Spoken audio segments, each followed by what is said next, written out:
बिस्मिल्लाहिर्रहमानिर्रहीम। Ion electron method की मदद से एसिडिक मीडियम में इक्वेशन को बैलेंस करने का तरीका सीखेंगे।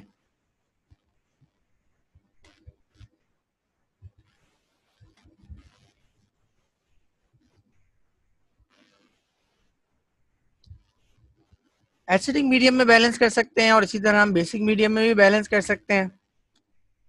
अगर इस एसिडिक मीडियम में इक्वेशन को बैलेंस करने जाएंगे तो हमें कुछ रिस्ट्रिक्शन है, इसी तरह बेसिक मीडियम में भी कुछ रिस्ट्रिक्शन है।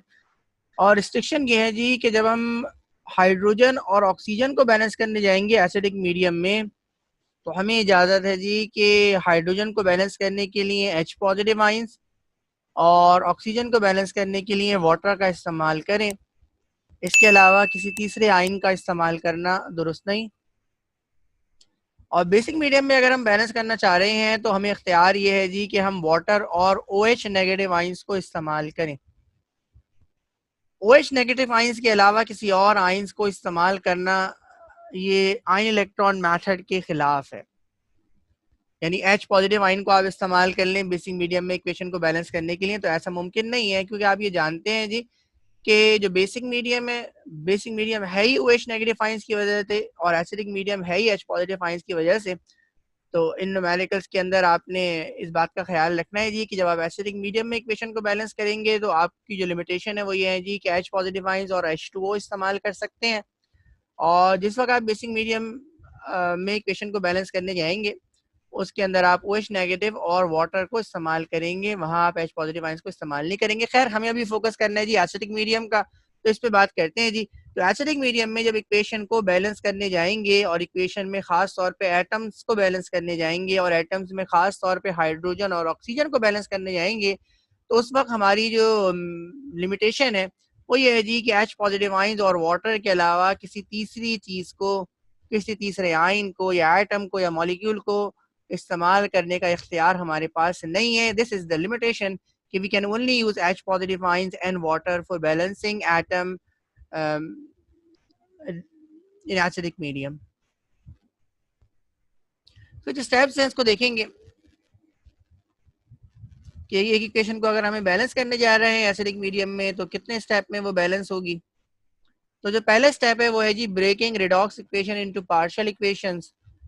तो रिडॉक्स इक्वेशन दी जाती है उसको पार्शियल इक्वेशंस के अंदर ब्रेक करते हैं, और पार्शियल इक्वेशन का मतलब है जी रिडॉक्स इक्वेशन को आपने तोड़ना है रिडक्शन इक्वेशन के अंदर और ऑक्सीडेशन इक्वेशन के अंदर। दूसरा स्टेप वो आपको सबसे अहम है और यही डिपेंड करता है कि जी आप एसिडिक मीडियम में बैलेंस कर रहे हैं या बेसिक मीडियम में बैलेंस कर रहे हैं। दोनों जो मीडियम है उसमें ये स्टेप 2 डिफरेंट है, बाकी सब कुछ सेम है। तो स्टेप 2 क्या है जी, यहाँ पे आपको एटम बैलेंस करने जाने हैं, और अगर आप एटम बैलेंस करने जाएंगे एसिडिक मीडियम के अंदर तो एसिडिक मीडियम के अंदर आपके इख्तियारात क्या है जी कि आप H पॉजिटिव आयंस और H2O को इस्तेमाल करेंगे, किसी तीसरी चीज को इस्तेमाल नहीं करेंगे। तो एसिडिक मीडियम में जब आप इक्वेशन को बैलेंस करने जाते हैं तो आप वाटर और H पॉजिटिव आयन को इस्तेमाल करते हैं। बेसिक मीडियम में आप इनको इस्तेमाल करेंगे। तो जरा इसको फोकस कीजिएगा कि एसिडिक मीडियम में आपके पास जो इख्तियारात हैं वो क्या है जी, सिर्फ H पॉजिटिव आयंस को और वाटर को इस्तेमाल करना, कोई तीसरी चीज इस्तेमाल नहीं होगी। जो तीसरा स्टेप है हमारा वो है जी चार्ज बैलेंसिंग। जब एटम बैलेंस हो गए तो एटम बैलेंस होने के बाद हमें चार्ज बैलेंस करना है, यानी रिएक्टेंट साइड पे और प्रोडक्ट साइड पे चार्ज एक जैसा होना चाहिए। और ये बैलेंस करने के लिए हम इलेक्ट्रॉन को इस्तेमाल करते हैं या इलेक्ट्रॉन्स को इस्तेमाल करते हैं। दोनों इक्वेशन के अंदर जब आपने इलेक्ट्रॉन्स को ऐड कर दिया और ऐड करने के बाद आपने चार्ज को बैलेंस कर दिया, तो अगला काम क्या होता है जी, दोनों इक्वेशन के अंदर इलेक्ट्रॉन को बैलेंस करना। यानी दोनों इक्वेशन के अंदर जो इलेक्ट्रॉन्स हैं वो एक जैसे होने चाहिए। अगर पहली इक्वेशन में 2 हैं तो दूसरी इक्वेशन में भी 2 होने चाहिए। तो ये हमारा चौथा स्टेप होता है जिसके अंदर हम इलेक्ट्रॉन को दोनों इक्वेशन के अंदर यानी रिडक्शन और ऑक्सीडेशन इक्वेशन के अंदर इलेक्ट्रॉन को एक जैसा करते हैं। और पांचवें स्टेप में क्योंकि हमें दोबारा से इसको रिडॉक्स इक्वेशन के अंदर कन्वर्ट करना होता है तो पार्शियल इक्वेशंस को मर्ज कर देते हैं यानी मिला देते हैं, जिसकी वजह से हमें रिडॉक्स इक्वेशन यानी स्टेप 1 वाली इक्वेशन वापस मिल जाती है। तो ये 5 स्टेप है, इन 5 स्टेप पे हमें जाना है और इन 5 स्टेप को इस्तेमाल करते हुए हमें एक रिडॉक्स इक्वेशन जो दी जाएगी उसको एसिडिक मीडियम के अंदर बैलेंस करना है। एक बार फिर आप सुन लें जी, एसिडिक मीडियम के अंदर जो हमें इख्तियारात हैं वो महदूद इख्तियारात हैं। और इख्तियारात क्या है जी कि H पॉजिटिव आइंस और H2O इस्तेमाल कर सकते हैं, इसके अलावा किसी और आइंस या मॉलिक्यूल्स को या एटम्स को इस्तेमाल नहीं करेंगे। ये इक्वेशन आपके सामने है और इस इक्वेशन को, ये बेसिकली रेडॉक्स इक्वेशन है। हमें कैसे पता लग रहा है कि इसे एसिडिक मीडियम में बैलेंस करना है? तो यहाँ पे H पॉजिटिव आइंस लिखे हुए हैं, तो H पॉजिटिव आइंस और यहाँ वाटर भी लिखा हुआ है जी। तो ये हमें इंडिकेट कर रहे हैं कि इस इक्वेशन को जो बैलेंस करने जाना है वो एसिडिक मीडियम में बैलेंस करने जाना है। ये रेडॉक्स इक्वेशन है, इसको एसिडिक मीडियम में आयन इलेक्ट्रॉन मेथड की मदद से बैलेंस करने जाएंगे। जो पीछे आपने 5 स्टेप सीखे, उन 5 स्टेप को इस्तेमाल करेंगे और देखेंगे जी ये इक्वेशन एसिडिक मीडियम में कैसे बैलेंस होती है। स्टेप 1 क्या है जी? We have to break this redox equation into partial equation. ये रिडॉक्स इक्वेशन है, इसका मतलब ये है कि इसके अंदर रिडक्शन भी है और ऑक्सीडेशन भी हो रही है, यानी एक रिड्यूसिंग एजेंट है, दूसरा ऑक्सीडाइजिंग एजेंट है, दोनों एक साथ मौजूद है यहाँ पे। तो सबसे पहला काम क्या करना है जी? हमें स्पीशीज को अलहदा अलहदा करना है। तो हमने क्या देखा जी? क्रोमियम इसमें भी है और क्रोमियम इसमें भी है, तो इसका मतलब है इन क्रोमियम को अलहदा करेंगे। तो ये हमने पहली इक्वेशन को अलहदा किया, यानी ये क्रोमेट आइंस, डाइक्रोमेट आइंस है Cr2O7 2 नेगेटिव आइंस, इनको अलहदा करके लिखा और क्रोमियम को अलहदा करके लिखा, इसकी मदद से एक इक्वेशन बनाई। दूसरा हमें नजर आ रहा है, इसके अंदर आयोडीन नजर आ रहा है और इसके अंदर भी आयोडीन नजर आ रहा है, तो इसको भी हमने तोड़ के लिखा और हमने लिखा जी आयोडीन यानी I2 molecule is equal to IO3 negative ions. तो ये हमने रिडॉक्स इक्वेशन को पार्शियल इक्वेशंस के अंदर तोड़ लिया। H पॉजिटिव आयन और वाटर को लिखने की जरूरत इसलिए नहीं है because they are the part of medium. तो ये मीडियम का पार्ट है, क्योंकि हम एसिडिक मीडियम में इक्वेशन को बैलेंस करने जाने हैं, तो हमें H पॉजिटिव आयन और वाटर को इस्तेमाल करना है, तो ये मीडियम का पार्ट है, इनको इक्वेशन के अंदर अभी शामिल नहीं करेंगे। अब जब हमने इन इक्वेशन को तोड़ लिया, यानी पार्शियल इक्वेशन को तोड़ लिया, तो अब आप चाहें तो आप अगले स्टेप 2 पे आ जाएं और अगर आप चाहते हैं जी कि आप ये अंदाजा लगाएं जी कि कौन सी इक्वेशन इसमें रिडक्शन इक्वेशन है और कौन सी इक्वेशन इसमें ऑक्सीडेशन इक्वेशन है, तो ये काम भी आप करके देख सकते हैं। और ये काम करने के लिए आपने क्या करना पड़ेगा जी? ये काम करने के लिए आप, एक तरीका तो ये है जी कि आप ऑक्सीडेशन नंबर यहाँ पे क्रोमियम का निकालें और उसके बाद ये देखिए जी ऑक्सीडेशन नंबर इंक्रीज हो रहा है या डिक्रीज हो रहा है। अगर ऑक्सीडेशन नंबर डिक्रीज हो रहा है तो ये रिडक्शन कहलाएगी और ऑक्सीडेशन नंबर इंक्रीज हो रहा है तो ये ऑक्सीडेशन कहलाएगी। खैर, लेकिन इतना वक्त आपके पास नहीं है कि आप ये काम करने जाएं। आसान तरीका क्या है जी कि आप ये देख लें जी, क्योंकि आप ये जानते हैं कि लॉस ऑफ ऑक्सीजन ये रिडक्शन कहलाता है। तो अगर आप ऊपर वाली इक्वेशन देखें तो 7 ऑक्सीजन यहाँ पे है और क्रोमियम के पास कितने ऑक्सीजन है जी? कोई ऑक्सीजन नहीं है। इसका मतलब ये है कि ऊपर वाली इक्वेशन क्या कहलाएगी? रिडक्शन कहलाएगी। तो मैंने इसको लिख दिया जी कि ये रिडक्शन इक्वेशन है। और अगर आप नीचे वाली इक्वेशन देखें जी तो इसमें रिएक्टेंट साइड पे कोई ऑक्सीजन नहीं है, लेकिन प्रोडक्ट साइड पे 3 ऑक्सीजन है। तो क्योंकि ऑक्सीजन यहाँ पे बढ़ रहे हैं और गेन ऑफ ऑक्सीजन क्या कहलाता है? ऑक्सीडेशन कहलाता है। तो दूसरी इक्वेशन को मैंने क्या लिख दिया? ऑक्सीडेशन इक्वेशन लिख दिया। तो अगर आप ये सही लिख सकते हैं तो आपको लिखने की जरूरत है, और अगर आप ये सही नहीं लिख सकते, आपको कोई शक है जी, तो फिर आप इसको मेंशन ना करें तो ज्यादा बेहतर है। वरना मैंने आपको सिंपल सा तरीका बताया जी कि ऑक्सीजन को देख के आप फैसला कर लें। अगर ऑक्सीजन कम हो रहे हैं तो ये रिडक्शन है और अगर ऑक्सीजन बढ़ रहे हैं तो ये क्या कहलाएगी? ऑक्सीडेशन कहलाएगी। स्टेप 2 देखने जा रहे हैं जी। स्टेप 2 क्या है जी? Atom balancing in acidic medium. तो एसिडिक मीडियम के अंदर हम जो पार्शियल इक्वेशन हमने तोड़ी है जी, एसिडिक मीडियम को इस्तेमाल करते हुए इसके अंदर एटम्स को बैलेंस करने जा रहे हैं। और एसिडिक मीडियम में जब हम एटम्स को बैलेंस करने जाएंगे तो हमें इस बात का ख्याल रखना है जी कि H पॉजिटिव आयंस और H2O यानी वाटर को इस्तेमाल कर सकते हैं। हमने पहली इक्वेशन लिखी। सबसे पहले हमने क्या देखा जी? सबसे पहले हमें ऑक्सीजन और हाइड्रोजन के अलावा एटम्स को देखना है। तो हमने देखा यहाँ पे क्रोमियम 2 है और यहाँ पे क्रोमियम 1 है। तो सबसे पहला काम क्या करना है जी? क्रोमियम को बैलेंस करना है, यानी ऑक्सीजन या हाइड्रोजन से पहले आपने ऑक्सीजन और हाइड्रोजन के अलावा जो एटम्स हैं उनको बैलेंस करना चाहिए जी। तो आपने यहाँ पे देखा क्रोमियम 2 है और यहाँ पे क्रोमियम 1 है। तो सबसे पहले हमें क्रोमियम को बैलेंस करना है और क्रोमियम को बैलेंस करने के लिए प्रोडक्ट साइड पे मैंने क्या लगा दिया? 2 लगा दिया। तो इस तरह क्रोमियम बैलेंस हो गया। अब मैंने क्या देखा? रिएक्टेंट साइड पे 7 ऑक्सीजन है और प्रोडक्ट साइड पर एक भी ऑक्सीजन नहीं है। इसका मतलब ये है कि मैंने देखा जी कि ऑक्सीजन H पॉजिटिव आयन के अंदर तो ऑक्सीजन है ही नहीं, तो वाटर के अंदर ऑक्सीजन है। इसका मतलब है मुझे प्रोडक्ट साइड पे वाटर लगाने पड़ेंगे। तो एसिडिक मीडियम में सिंपल सा तरीका कार है जी कि एसिडिक मीडियम में ऑक्सीजन को बैलेंस करने के लिए वाटर वहां लगाया जाता है जहां ऑक्सीजन कम हो। तो हमने क्या देखा जी कि प्रोडक्ट साइड पे ऑक्सीजन कम है, इसका मतलब है प्रोडक्ट साइड पे वाटर लगेगा। कितने ऑक्सीजन कम है? 7 ऑक्सीजन कम है, इसलिए 7 वाटर मॉलिक्यूल्स प्रोडक्ट साइड पे लगेंगे। तो ये मैंने 7 वाटर मॉलिक्यूल्स प्रोडक्ट साइड पर लगा दिए। अब मैं देखता हूँ जी ऑक्सीजन यहाँ पे 7 थे और यहाँ पे ऑक्सीजन 7 हो गए, इसका मतलब है दोनों तरफ ऑक्सीजन बैलेंस हो गया। अब मुझे हाइड्रोजन को बैलेंस करने जाना है, क्रोमियम में पहले से ही बैलेंस कर चुका। हाइड्रोजन को बैलेंस करने जाना है तो वाटर लगाने से हाइड्रोजन कितने हो गए? 7 टू 14 हो गए। तो हाइड्रोजन को बैलेंस करने के लिए मैं क्या लगाऊंगा? H पॉजिटिव आयंस लगाऊंगा। तो क्योंकि हाइड्रोजन कितने हैं? 14 है, तो इसलिए मैं रिएक्टेंट साइड पर +14 हाइड्रोजन पॉजिटिव आयंस लगाऊंगा। तब आप ये देखिए कि इस तरह क्रोमियम, हाइड्रोजन और ऑक्सीजन सारे के सारे एटम इस इक्वेशन के अंदर बैलेंस हो गए। एक बार इसको देख लें आप। यहाँ पे क्रोमियम 2 है और प्रोडक्ट साइड पे भी क्रोमियम 2 है। रिएक्टेंट साइड पे ऑक्सीजन 7 है, प्रोडक्ट साइड पे भी ऑक्सीजन 7 है, रिएक्टेंट साइड पे हाइड्रोजन 14 है और प्रोडक्ट साइड पे भी हाइड्रोजन 14 है। इसका मतलब ये है जी कि रिडक्शन इक्वेशन के अंदर हमने एटम्स को बैलेंस कर दिया। अब ऑक्सीडेशन इक्वेशन लिखने जा रहे हैं। ऑक्सीडेशन इक्वेशन को मैंने लिखा।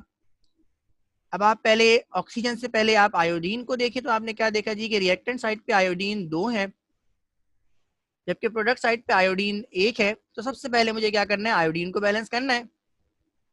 आयोडीन को बैलेंस करने के लिए मैंने यहाँ पे 2 लगा दिया। तो अब रिएक्टेंट साइड पे भी आयोडीन 2 हो गए और प्रोडक्ट साइड पे भी आयोडीन 2 है। अब मुझे ऑक्सीजन को बैलेंस करने जाना है और एसिडिक मीडियम में जब मैं ऑक्सीजन को बैलेंस करने जाता हूँ तो मैं वाटर वहां लगाता हूँ जहां ऑक्सीजन कम हो। तो फैसला हो गया जी कि मुझे वाटर कहाँ पे लगाना है? रिएक्टेंट साइड पे लगाना है, क्योंकि रिएक्टेंट साइड पे ऑक्सीजन कम है। कितने ऑक्सीजन कम है? तो आप देखें 2 3 6 ऑक्सीजन कम है, इसलिए 6 वाटर मॉलिक्यूल लगाए जाएंगे। मैंने 6 वाटर मॉलिक्यूल लगा दिए। अब आप देखें जी कि रिएक्टेंट साइड पे ऑक्सीजन 6 हो गए, प्रोडक्ट साइड पे ऑक्सीजन पहले से ही 6 है तो ऑक्सीजन बैलेंस हो गया। लेकिन रिएक्टेंट साइड पे अब हाइड्रोजन कितने हो गए? 6 टू 12 हो गए। तो इसका मतलब ये है कि अब मैं हाइड्रोजन को बैलेंस करने के लिए काउंटर साइड पे यानी उल्टी तरफ क्या लगाऊंगा? 12H पॉजिटिव लगाऊंगा। तो मैंने प्रोडक्ट साइड पे क्या लगा दिए? 12H पॉजिटिव आइंस लगा दिए। तो इस तरह ऑक्सीडेशन इक्वेशन के अंदर भी तमाम एटम्स बैलेंस हो गए। आप इसको देख लीजिए, यहाँ पे रिएक्टेंट साइड पे आयोडीन 2 है और प्रोडक्ट साइड पे भी आयोडीन 2 है। इसी तरह आप देखें जी तो रिएक्टेंट साइड पे आपके ऑक्सीजन 6 है और प्रोडक्ट साइड पे भी ऑक्सीजन 2 3 6 है। इसी तरह आप देखें रिएक्टेंट साइड पे हाइड्रोजन 12 है और प्रोडक्ट साइड पे भी हाइड्रोजन 12 है। इस तरह आपने ऑक्सीडेशन इक्वेशन के अंदर भी एटम्स को बैलेंस कर लिया। तो यहाँ आप ये जो स्टेप है ये बड़ा अहम स्टेप है और इसी स्टेप पे पूरे का पूरा न्यूमेरिकल डिपेंड कर रहा है। तो यहाँ बड़ी तवज्जो से आपने एटम्स को बैलेंस करना है और एटम्स को बैलेंस करने के लिए आपने क्या सीखा? यहाँ पहली बात ये सीखी जी कि ऑक्सीजन और हाइड्रोजन को छोड़कर जो कोई और एलिमेंट यहाँ पे मौजूद है सबसे पहले आपने उसको बैलेंस करने जाना है। जब आप श्योर हो जाएं कि वो बैलेंस हो गया या वो पहले से ही बैलेंस है तो फिर आपने ऑक्सीजन को बैलेंस करने जाना है। और एसिडिक मीडियम में जब आप ऑक्सीजन को बैलेंस करने जाएंगे तो एक सिंपल सी ट्रिक है जी कि वाटर वहां लगाया जाता है जहां ऑक्सीजन कम हो। तो जहां ऑक्सीजन कम थे वहां हमने क्या लगा दिया जी? वाटर लगा दिया। और उसके बाद जब वाटर लगा दे तो काउंटर साइड पे आप क्या लगाएंगे जी? H पॉजिटिव आयंस लगाएंगे ताकि वाटर की वजह से जो H हाइड्रोजन बढ़ गए थे वो क्या हो जाए? बैलेंस हो जाए। तो यहाँ ये स्टेप इंतहाई तवज्जो से करें, क्योंकि अगर ये स्टेप सही है तो आगे बहुत आसान है, आगे आपका न्यूमेरिकल के गलत होने के चांसेस इंतहाई कम है। स्टूडेंट यहीं पे इस स्टेप में गलती करते हैं जिसकी वजह से आगे उनका न्यूमेरिकल गलत हो जाता है। तो ये स्टेप इंतहाई तवज्जो के साथ ख्याल से कीजिए। स्टेप 3 पे जा रहे हैं जी और स्टेप 3 है जी चार्ज बैलेंसिंग यूजिंग इलेक्ट्रॉन्स। अब हम इलेक्ट्रॉन्स की मदद से रिएक्टेंट और प्रोडक्ट के जो साइड है जी उन दोनों पर चार्ज को एक करेंगे। देखते हैं ये कैसे करते हैं। तो सबसे पहले मैंने क्या लिखी? मैंने रिडक्शन इक्वेशन को कॉपी किया है।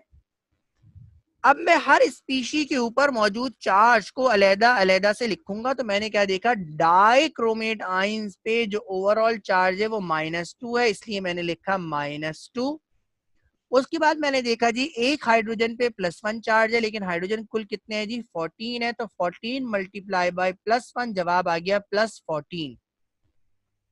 मैं आगे चला मैंने क्या देखा जी, एक क्रोमियम पे +3 चार्ज है और क्रोमियम के कुल कितने मोल्स हैं, 2 मोल्स हैं, तो इस पे कुल चार्ज कितना हो गया, +6। वाटर पे ओवरऑल चार्ज कुछ नजर नहीं आ रहा, तो इसका मतलब है 0 है, और 7 मल्टीप्लाई बाय 0 जवाब आता है 0।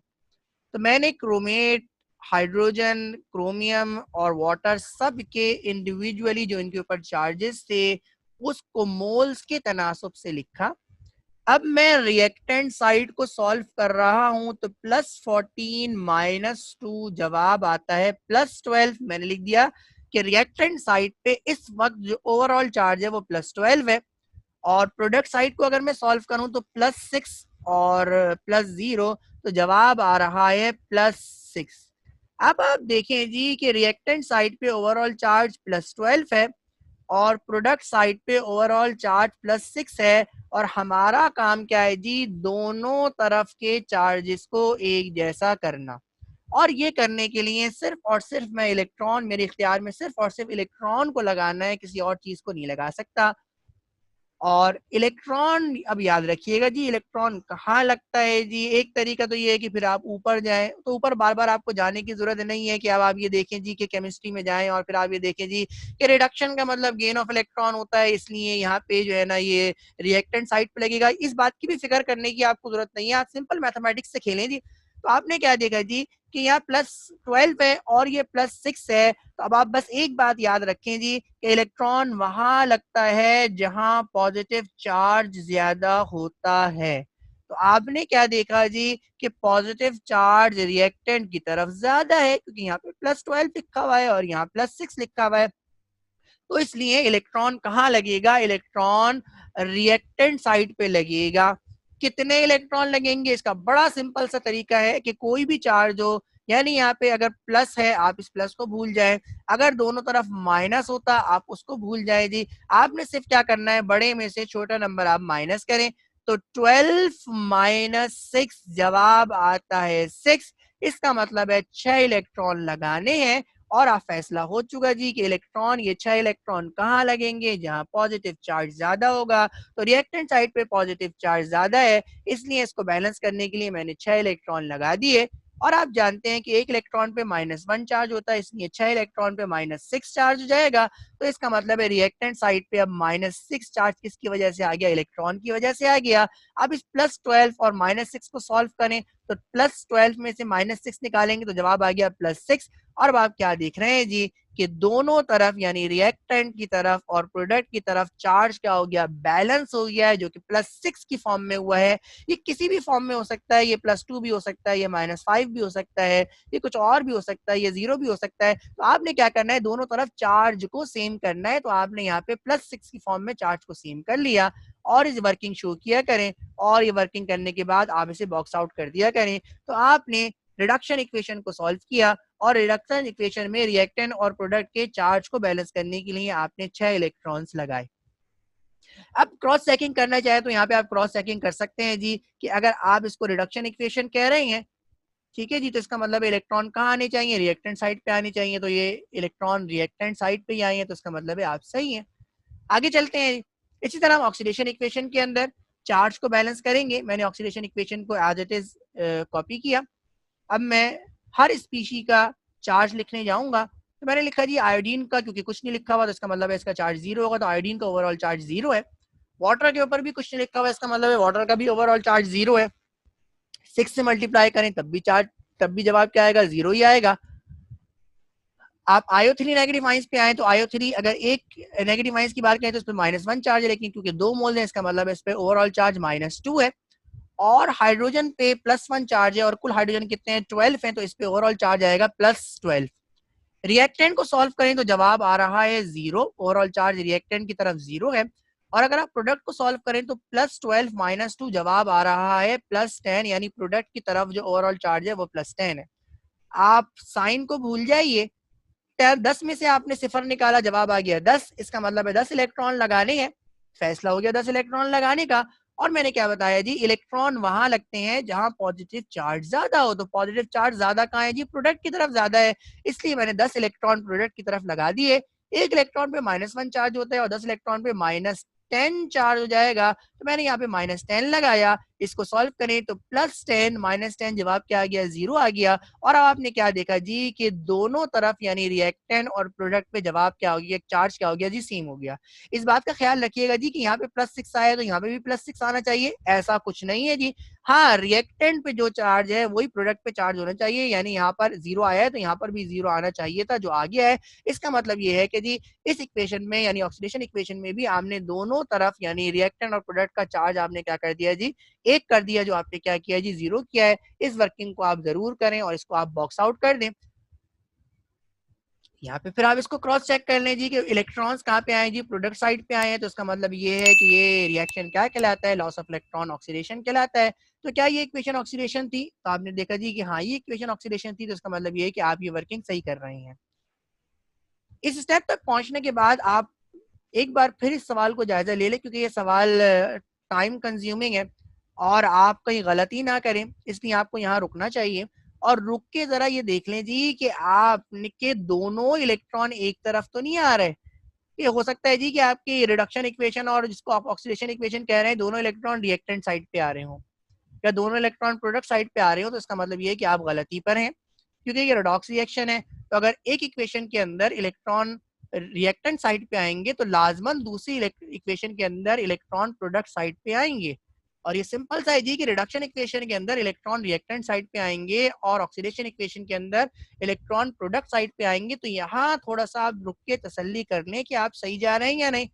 अगर कोई गलती है तो एक बार फिर इस स्टेप को रिव्यू ले लें ताकि आपका आगे टाइम जाया ना हो। तो ये इस स्टेप के अंदर यानी स्टेप 3 के अंदर आपने क्या देखा जी, स्टेप 3 के अंदर आपने चार्ज को बैलेंस किया इलेक्ट्रॉन की मदद से। तो स्टेप 2 जो इंतहाई अहम है, उसके बाद ये तीसरा स्टेप भी बहुत ही अहम है, तो इसको भी आप तसल्ली से करें, क्योंकि यहाँ पे भी स्टूडेंट गलती करते हैं। ये जब आपने स्टेप कर लिया तो अब आपके पास जो स्टेप 4 है वो है जी इलेक्ट्रॉन्स को बैलेंस करना। इलेक्ट्रॉन्स को बैलेंस करने के लिए जो उसूली तरीका है, अब यहाँ स्टूडेंट जल्दबाजी क्या करते हैं जी कि वो इसको क्रॉस मल्टीप्लिकेशन पे ले जाते हैं और वो ये देखते हैं जी यहाँ पे 10 इलेक्ट्रॉन है तो इसको इस इक्वेशन को 10 से मल्टीप्लाई करवा देंगे और यहाँ पे 6 इलेक्ट्रॉन्स हैं तो इस इक्वेशन को वो 6 से मल्टीप्लाई करवा देंगे। देखिए ये जो तरीका है वो तरीका ये नहीं है, तरीका ये है जी कि दोनों इक्वेशंस के अंदर इलेक्ट्रॉन सेम करने हैं और इलेक्ट्रॉन वो सेम करने हैं जो कम से कम पॉसिबल हो, और कम से कम पॉसिबल इलेक्ट्रॉन्स का जो फैसला होता है वो एलसीएम लेने पे होता है। आप इसका एलसीएम लेके देखें, 6 और 10 का एलसीएम लें, जवाब आता है 30। तो इसका मतलब यह है कि आपको, और अगर आप यहाँ से 10 से और इसको 6 से मल्टीप्लाई करेंगे तो जवाब आएगा 60। तो इसका मतलब यह है जी कि आप यहाँ पे 60 इलेक्ट्रॉन करने के बजाय लीस्ट कॉमन मल्टीपल यानी एलसीएम को लेते हुए आपको इलेक्ट्रॉन 30 करने चाहिए जी, क्योंकि केमिस्ट्री के अंदर कोई इक्वेशन नहीं होती जो बैलेंस होने के बाद किसी नंबर से डिवाइजिबल हो। तो अगर आप इसके अंदर 60 इलेक्ट्रॉन्स करेंगे तो इक्वेशन इज डिवाइजिबल बाय 2, जो सही नहीं है केमिस्ट्री के टर्म में। इसलिए आपको लीस्ट कॉमन मल्टीपल लेना चाहिए और कम से कम इलेक्ट्रॉन्स का फैसला करना चाहिए। तो कम से कम इलेक्ट्रॉन बन रहे हैं 30 और 30 इलेक्ट्रॉन्स अब हम दोनों इक्वेशन के अंदर करेंगे। तो हम ये जानते हैं जी कि 6 5 30 होता है, तो इक्वेशन 1 को हम 5 से मल्टीप्लाई करेंगे ताकि इसके अंदर 30 इलेक्ट्रॉन्स हो जाएं, और हम जानते हैं कि 10 3 30 होता है, इसलिए इक्वेशन 2 को हम किससे मल्टीप्लाई करेंगे, 3 से मल्टीप्लाई करेंगे ताकि 30 इलेक्ट्रॉन्स हो जाएं। तो यहाँ मैंने आपको एक खास बात बताई जी कि गलती से बचने के लिए, कंसेप्चुअल मिस्टेक से बचने के लिए आपको चाहिए कि आप एलसीएम लेके इलेक्ट्रॉन्स का फैसला करें कि दोनों इक्वेशंस के अंदर इलेक्ट्रॉन्स को कितना करना है, और उसके हिसाब से जो आपके पास कॉमन लीस्ट कॉमन नंबर जो आपके पास आए उतने इलेक्ट्रॉन्स आपने करने। तो 30 इलेक्ट्रॉन्स मेरे पास आए एलसीएम लेने के बाद, तो दोनों इक्वेशन के अंदर मुझे 30 इलेक्ट्रॉन्स करने हैं। अब मैं दोनों इक्वेशन के अंदर इलेक्ट्रॉन्स को 30 करने जाऊंगा। तो मैंने क्या किया, पहली इक्वेशन को 5 से मल्टीप्लाई किया, तो मैंने 1 5 यहाँ पे 5 आ गया और 14 5 70 आ गया, 6 5 30 और 5 2 10 एंड 7 5 35। तो इसके हिसाब से मैंने इनके कोफिशिएंट को मल्टीप्लाई करके लिखा, और दूसरी इक्वेशन को मैंने 2 से मल्टीप्लाई 3 से मल्टीप्लाई करना है, तो 1 3 3 एंड 6 3 18 और 2 3 6 and 12 3 36 and 10th is 30 electrons. तो अब मैंने इसके अंदर क्या कर दिए, दोनों के अंदर इलेक्ट्रॉन्स को बैलेंस कर दिया। दोनों के अंदर अब इलेक्ट्रॉन्स कितने हैं जी, 30 है। अब मैंने जब दोनों के अंदर इलेक्ट्रॉन्स को यकसा कर दिया तो अब मैं इक्वेशन को मर्ज करने जाऊंगा ताकि मुझे रिडॉक्स इक्वेशन मिल जाए। और मर्ज करने के लिए मैंने क्या किया, दोनों तरफ इलेक्ट्रॉन्स 30 हैं, इसलिए मैंने इलेक्ट्रॉन्स को कैंसिल आउट कर दिया। फाइनल इक्वेशन में लिखने जा रहा हूँ और इक्वेशन को बिल्कुल इसी फॉर्मेट पे लिखूंगा, यानी पहले डाइक्रोमेट लिखूंगा, फिर आयोडीन लिखूंगा, उसके बाद में H पॉजिटिव या वाटर के बारे में कुछ लिखूंगा जी। तो मैंने क्या देखा जी, हाइड्रोजन दोनों तरफ है तो इसको मैं सॉल्व करूंगा, इसी तरह वाटर दोनों तरफ है तो इसको मैं सॉल्व करूंगा। उसके बाद फिर प्रोडक्ट साइड में सबसे पहले क्रोमियम लिखना है, फिर IO3 नेगेटिव लिखना है और फिर मीडियम का पार्ट लिखना है। तो इसको मैं सॉल्व करके जो मेरे पास जवाब आ रहा है वो ये जवाब आ रहा है। इलेक्ट्रॉन्स दोनों तरफ मैंने कैंसिल कर दिए। हाइड्रोजन को मैंने सॉल्व किया, रिएक्टेंट साइड पे 70 हाइड्रोजन पॉजिटिव आयन से, प्रोडक्ट साइड पे 36 H पॉजिटिव आयन से। अब आप इसमें स्टेप बढ़ाएं तो आपका बिला वजह आपकी वर्किंग है, आप इसको डायरेक्ट सॉल्व करें तो ज्यादा बेहतर है। तो 70 में से 36 निकाले, जवाब 34 आ रहा है, इसलिए मैंने यहाँ पे 34 H पॉजिटिव आयंस लिख दिए।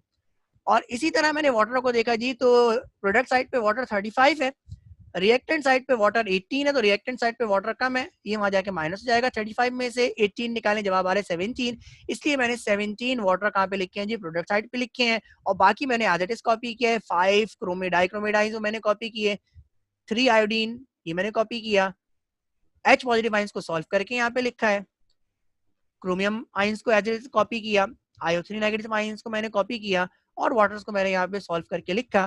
तो ये इक्वेशन क्या है जी, ये इक्वेशन बैलेंस हो गई।